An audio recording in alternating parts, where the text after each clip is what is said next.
In this world, God created humans and then he created witches.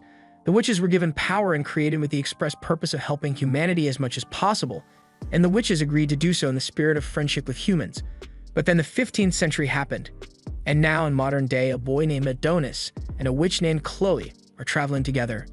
Adonis is exhausted from all the desert heat and asks Chloe why she can't just use some magic to make it cooler. While she could probably do that, that is not what her magic is for, and she is busy right now trying to find where they are on the map. However, Adonis is already one step ahead of her and uses his smartphone to find their location. Chloe yells at him because the government would be able to use that thing to track him, but he says it's fine since he made it himself, and it uses freeform summoning magic to replace radio waves with multi-dimensional photons. If you didn't understand what that meant, you're not alone. With this kind of technology, not even the military would be able to track the phone down. He then mocks Chloe for not having a master's degree in anime science voodoo and still using paper maps in this day and age. Chloe doesn't take too kindly to being called stupid by Adonis, so she gives him a good smack on the head. Afterwards, she tells Adonis to get up so that they can continue their journey, but while he isn't upset about the smacking, he questions why they need to keep running constantly. Chloe keeps a cheery smile on her face and says the reason is because she is a witch and the world hasn't changed much on their views since the 15th century, so witches are still hated by most people, and they are forced to blend in among the people while in the cities and go on the run when they are found out. Though some places are at least witch-tolerant, and that is where they are heading to. If they get there, they may be able to reclaim the happy life they once had, and they could find a school for Adonis to attend. However, he says he would rather study under Chloe, leading her to believe that he has a thing for older women. Adonis is amazed that Chloe is still able to smile like that despite everything that the kingdom of Rhedia has put them through.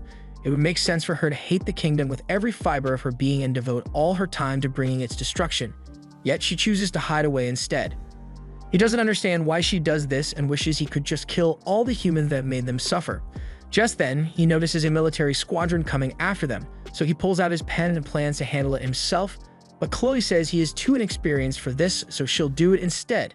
The king receives word that the squad that was sent out to capture Chloe has failed, and he is taking it all out on the messenger. He calls the man incompetent, and as the man tries to explain that it is a challenge to capture an ice witch with one squad, the king's men begin beating him up. Chloe has managed to escape the king thus far, but he doesn't plan on letting Chloe run anymore. Back to Chloe. After what she did to that squad, it is safe to say they won't be making it home in time for dinner tonight. Chloe puts away her magic staff and tells Adonis to follow her so that they can leave, but Adonis is upset about something. Why won't Chloe let him fight alongside her? She claims it is because he is inexperienced, but then he drops a big-ass sword from the sky as proof that he has every bit of necessary experience, and I will say that that is one hell of a resume. He knows the real reason for it, and it's because Chloe doesn't want him to kill humans since he is also a human, but he is sick and tired of not being able to protect her as the one he loves. Chloe embraces him and tells him that she understands, but their touching moment is interrupted as one of the machines from the dead soldiers has captured their location and the Empire is using that to teleport them from where they are into the capital. Green light surrounds them as they begin to float, and Chloe realizes that this must be large-scale teleportation, but that should be too advanced to pull off. They've been caught, so Chloe and Adonis lock hands in order to not be separated from each other. Back in the capital, the king gives a speech to the people of his kingdom, which was something along the lines of the witches used to protect us with their power, but we got jealous of their power, so we made our own power through the advancement of technology and have come to the age of the gear expansion. They have airships, they have buildings so sturdy that no storm could destroy them, and most important of all, they have smartphones to watch cat videos on. They no longer need the witches or their power for their survival, since they possess enough power on their own. And now that they have this power, they are going for world domination, with the only obstacle to that being the witches that can rival their military might.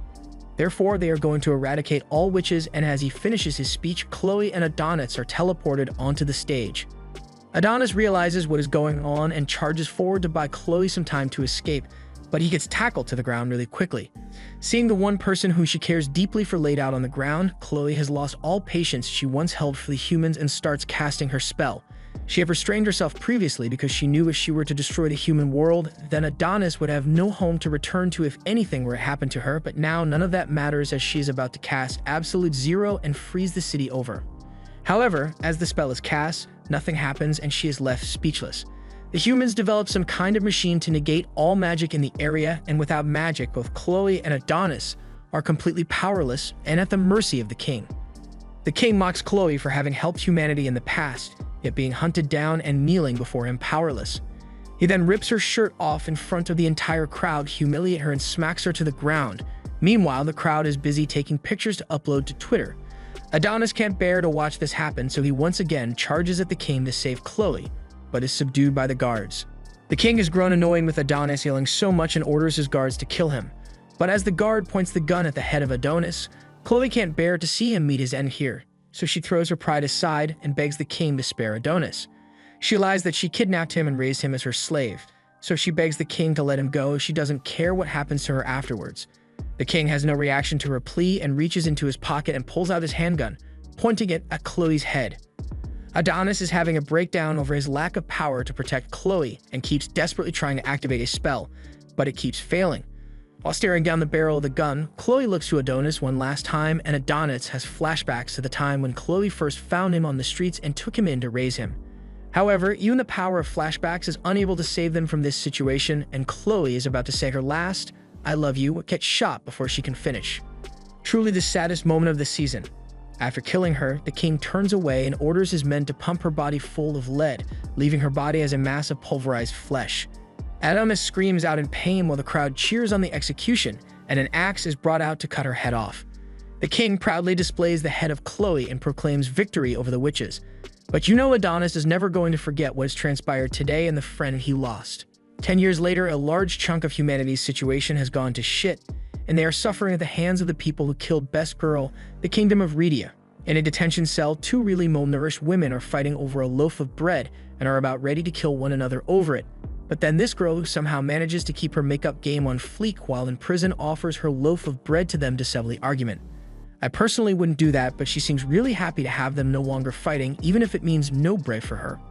One of Daroka's friends, Anna, comes over and asks if she will be okay since she hasn't eaten anything in a while, but she says she is fine and full of energy. Anna tells Daroka that she is really kind-hearted despite the current state of the world. No matter how far advanced the technology of the world became after they no longer had witches to point their guns at, they began pointing their guns at each other, and a never-ending war was waged within the human world. The people were led to believe that the world would get better once all the witches were gone, that this is definitely not better, and here they are in the gulag. Daroka notices that Anna is upset, so she tries to cheer her up with a little puppet show. Even though they were dragged here after they lost to the kingdom, but it will surely work out somehow. The puppet show manages to brighten Anna's mood slightly, but that brightness quickly fades as a guard comes in and starts yelling for number 218 to come out. So far, 4 people have been called out like this, yet no one has ever come back after they were called out. The guard continues to tell for number 218, and as Anna looks down at her hands, she is horrified to discover that she is 218, and the one that they are calling out. Daroka notices this, and at the last second, switches out her number with Anna to spare her friend whatever unknown fate awaits. She is taken to a room where this person is evaluating her and tells her to strip down. She is shocked, but the guy tells her to get used to it since this is all she's good for now. The manager walks up to her and tells her that the Kingdom of Rhydia is the world's superpower, and the only use Rhydia has for her is as a sex slave. So she's going to become a sex slave to some lord of the kingdom, and there is nothing she can do about it. Except there is something she can do about it, and bites the manager's finger to get him to let go of her. She takes off running, but also steals the manager's phone in order to set all the other prisoners free. However, the phone requires voice authentication to be able to perform commands, so Daroka is forced to do an impression of the manager to get it to open all the cells, and then they all run like hell. Daroka comes across a large door while running and uses the phone to unlock it. Inside, she finds a large pod, but she is apprehended by guards shortly after. However, her previous command to unlock all cells also unlocks this one, and Adonis is released with nothing but rage in his eyes. Adonis, after finally being freed from the restraints of his capsule and fueled by his burning rage, casually walks forward and snaps off the chains that bound him. The guards watch this happen and begin freaking out amongst themselves as anyone would. One believes they should report that Adonis escaped and walk away, but the others don't like that idea because it would get them in a lot of trouble, so they decide to go up against the dude whom they literally just witnessed break chains just by walking. But don't worry, they are armed with sticks, so that should definitely give them an edge on him in combat. Okay, I guess the stick isn't going to do much to save him from Adonis. The other guard is a little smarter and reaches for his gun, but Adonis sees it coming and headshots him with a knife before he can do anything. The final guy is frozen stiff by the carnage he just witnessed, But as he regains his senses and tries to fire at Adonis, Adonis quickly closes the distance and disarms him, using his own gun to finish him off. After all the guards have been sent to the afterlife, Daroka tries to speak to Adonis, but he looks back at her and begins walking towards her with the gun in his hand. Daroka fears that Adonis is going to shoot her as well, and to be honest, I did too. But as the shot is fired, Adonis only hits her chains to free her and walks off. Meanwhile, outside, the security has finally realized that the cell blocks have been opened and make an announcement on the intercom to initiate countermeasures. At the Empire's National Security Headquarters, the senior executive director, Yamato, has just learned of the situation at the prison, and I'm inclined to believe that he simply heard all the commotion at the prison from his seat, because this guy is hearing things in 5D with those ears. He sends out this guy, Ikao, to deal with the situation at the prison, and the girl beside him, who somehow didn't have the budget to get a jacket that would fit, Vice Director Yuki, tells him not to make a disgrace of the Empire and do his job properly. So Ikao leaves and prepares to undertake the mission, revealing that he is mostly machine. He initiates his navigation system and heads out to the prison to investigate. Meanwhile, back at the prison, the manager is left in utter disbelief as he sees the door to the confiscated treasure room wide open. The manager asks how this possibly could have happened, and a guard informs him that Daroka must have imitated his voice to gain access to all the rooms with the phone. The manager is frustrated that the authentication system was cracked so easily, but regardless, this is really bad for him. Even if she was able to crack the system, the manager's phone wouldn't have had the level of authority needed to access that chamber, as it contained the SS-level threat, Adonis. Meanwhile, Adonis is sitting atop a tower after finally being released, and he's not messing around with any of this taking time to readjust to the world business. He gets straight down to work and tests his magic to make a bullet giant and shoot it through a building, planning to kill every last human in the city like he had sworn to do back then.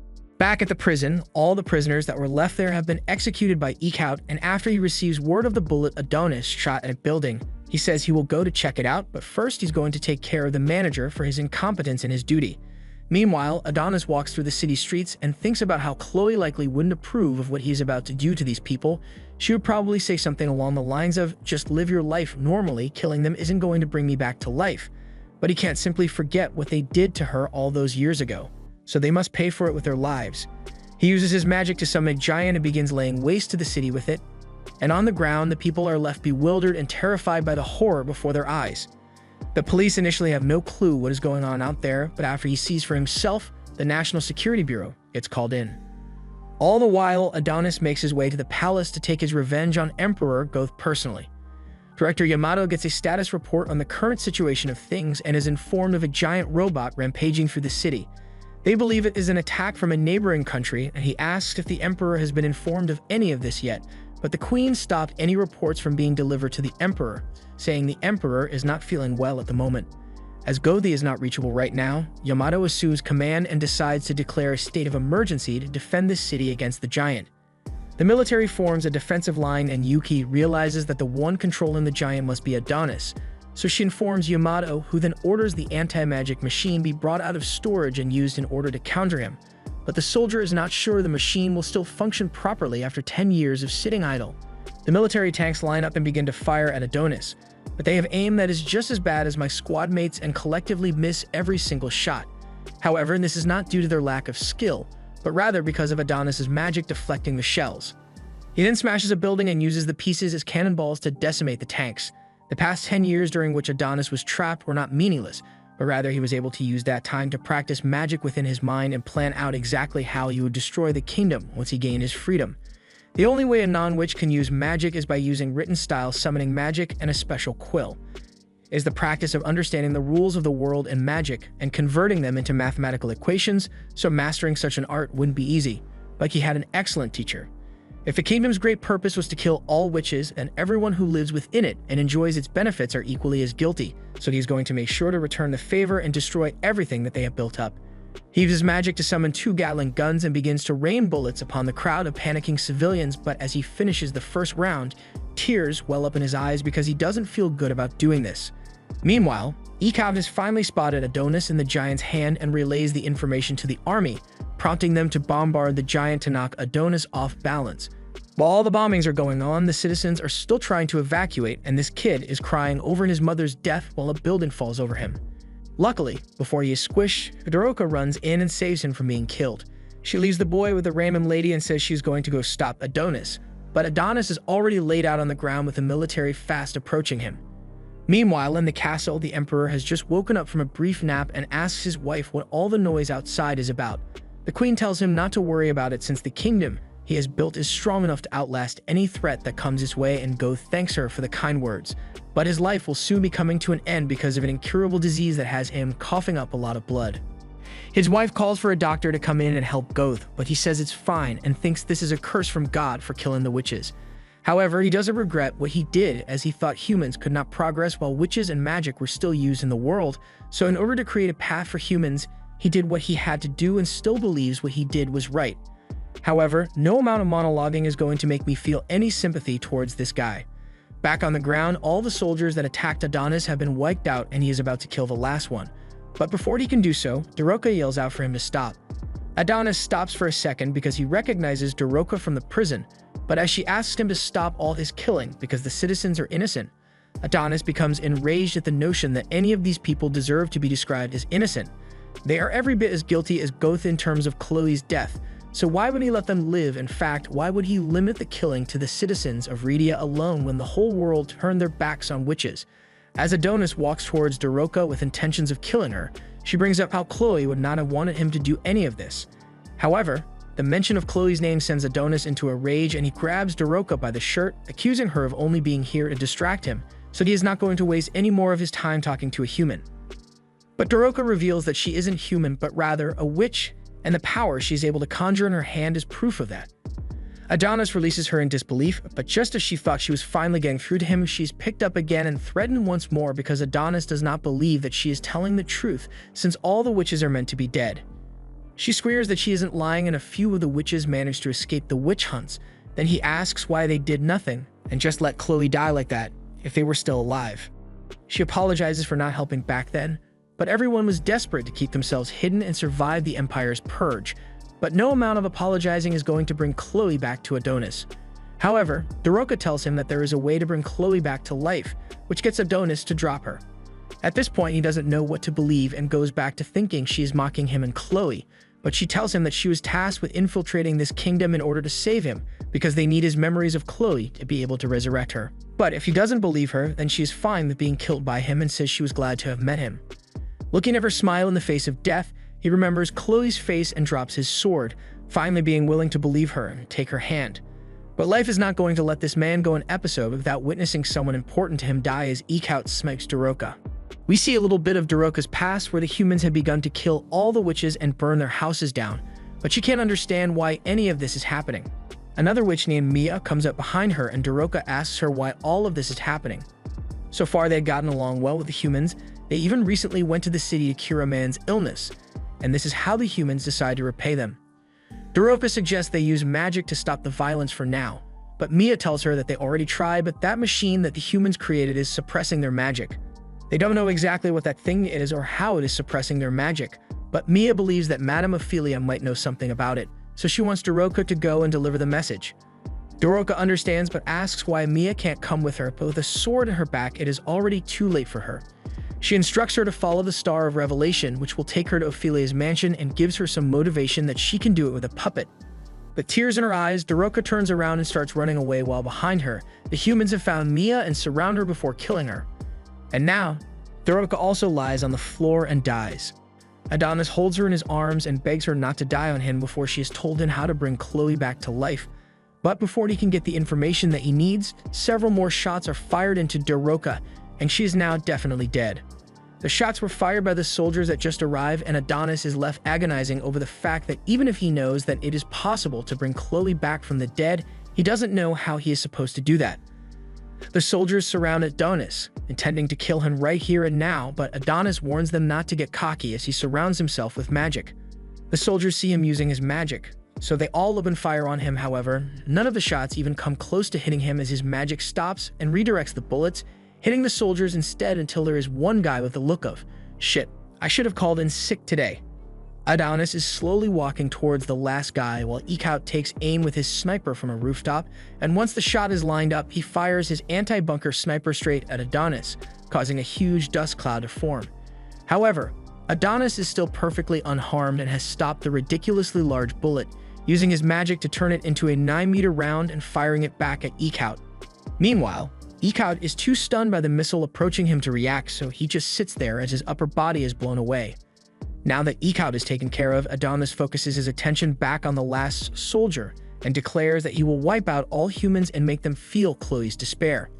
Yamada knows there is no way that they will be able to beat someone who knows how to use magic, so he rests their fate on Yuki being able to get the magic-suppressing machine going again. Yuki is down in the basement with the machine and is so excited that she finally gets a chance to be useful to her brother that she forgets she is meant to be a commander here for a few moments. Before she can try to turn the machine on, however, the Science Bureau arrive and their leader, Theta, tells Yuki that they can't allow her to turn the machine on. Yuki finds the phrasing of that statement to be a little off-putting, so she reaches for her gun and asks for an explanation from her. Yamato gets a call from Yuki's phone and hears Theta talking to him. He asks her why they haven't turned on the magic photon suppression device yet, but Theta explains to him that they can't do that for a very good reason. Human dysfunction disease, a disease that all the soldiers who took part in the witch hunt 10 years ago contracted. So basically, the machine gives people cancer. It literally kills the cells of all the humans around it, and since all the witches that maintain an environment where the harmful rays could be cleansed are gone, with how things currently are, if they turn that machine on, it could lead to the end of the humanity as they know it. And to this point, no one knew of this because the Science Bureau were ordered to hide their findings. All the people who stood before this device and fought the witches are either dead or are now dying of the disease, including the Emperor. Deserved. So knowing that turning the machine on will mean certain death for all the humans here, what are they going to do against Adonis, who possesses magic? Their weapons have proved to be ineffective, and nothing they have aside from this machine can help them fight the witches. So even with the cancer warning, Yuki still chooses to run forward to turn the machine on because she sees no other way to stop Adonis. The director yells for her to stop, but since she doesn't stop, she orders all of her crew to fall back to avoid any radiation and then chases after Yuki to stop her from doing anything stupid. Yuki gets to the front of the machine terminal and begins the activation sequence while Theta still warns her against it. As she presses the button to turn the suppression device on, Adonis outside suddenly feels his magic fading and his quill gets knocked out of his hand. He is in a state of shock because, without the quill, he is just a regular tank of a human being. Yamato sees this happen and questions what happened and if Yuki happened to turn on the machine and what that would mean for her health. However, Theta, on the other end of the line, while holding an unconscious and bloody Yuki, managed to turn off the machine immediately after Yuki turned it on, so the radiation exposure is minimal. But due to their proximity, they were both heavily affected, and it means that at least both her and Yuki now have cancer. She tells Yamada that since the machine was already turned on, there is no going back now and he needs to take advantage of the opportunity that this provided and finish Adonis off here and now. His job is to eliminate the threat to the kingdom before him, so he orders all the soldiers on ground to charge at Adonis while he runs backwards to retrieve his quill. And they must have run out of bullets or something because they could definitely just shoot him right now. Before he can grab the quill, a soldier runs up to him, and at the same time a building crumbles to the ground before them, kicking up a huge dust cloud and forcing the other soldiers to retreat for now. The soldier in front of Adonis unsheathes her gun's thermoblade, raising up to strike. And Adonis, who still doesn't have his quill in hand, realizes, damn, I might actually go out like this, but at least I get to see Chloe again in the afterlife. The soldier then brings the sword down and beheads Adonis on the street. Roll credits. Then, with the other soldiers still wondering what is going on in there, the soldier that beheaded Adonis walks out with Adonis's head in tow, proudly exclaiming that she did it, leading all the other soldiers to celebrate at their victory. The people in the control room also begin to celebrate, but jokes on them in 2 to 3 years, they'll all have cancer. Yamada breathes a sigh of relief as he believes the trouble is finally behind them and congratulates the soldiers for defeating Adonis, but also tells them that there is no time to relax. They must retrieve the body of Adonis to avoid any reanimation shenanigans and to evaluate the damage that the city has sustained through this whole attack. He also instructs the soldiers to join the rescue teams to help save all the civilians that were caught in the crossfire of the battle. He gets a look at the woman who managed to behead Adonis on the monitor and says she looks really young for someone in the army. His assistant informs him that it looks like she is one of the new recruits to the Armored Foot Soldiers and he can look up her information if he wants to know more about her. But Yamato says there is no need as they have more important matters to attend to. He orders his assistant to go down to the basement and check on the physical condition of both Yuki and Theta, who are both unconscious and bleeding badly from all the radiation exposure. After the victory over Adonis has been confirmed, the Emperor gives another one of his speeches to the people, telling them that magic still remained in the world and the boy whom they took from the witch's hands 10 years ago had been unleashed upon them once more. He decided to attack them after they had killed his only friend and imprisoned him for 10 years after, despite being human himself. He held no sense of mercy towards his own kind, the humans, and I wonder why. Even after 10 years, they uncover the mystery behind how Adonis was able to use magic as a human, and since they kept him alive that long trying to figure that out, all of this happened as a result. However, the people do not need to fear, for Rydia has achieved the pinnacle of technological advancement and has finally eradicated magic from the world entirely. This he says while hooked up to his cancer life support, which is a direct result of said technology that eradicated the witches.